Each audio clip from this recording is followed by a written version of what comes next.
look at this simple model of the brain, part of what we're trying to illustrate with this image is that the brain's organized in a hierarchical fashion, from the lowest and simplest parts all the way up to the highest and most complex parts of the brain. And this top part of the brain, everybody's probably heard of the term cortex.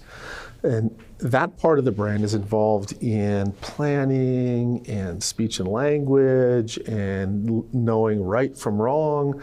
And then when you go way down to the bottom part of the brain, this is the part of the brain that's involved in regulating heart rate, blood pressure, respiration, very simple functions. And so as you go from the bottom to the top, the brain gets increasingly complex.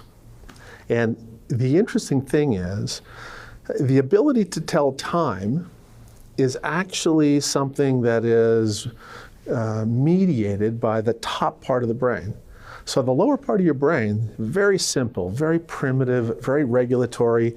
And the truth is, when information comes into that part of the brain can't tell whether or not this is an experience that's happening now or this is an experience that happened 10 years ago. And this becomes a problem, particularly if your experiences 10 years ago were characterized by threat. And your brain made connections between certain sights, sounds, and smells and threat. So almost all of the parents who have worked with children who've come out of adversity have seen behaviors that are confusing at times. And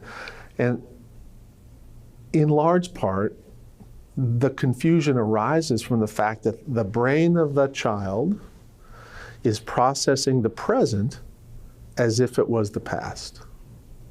And this is a really simple but important principle about how the brain processes information.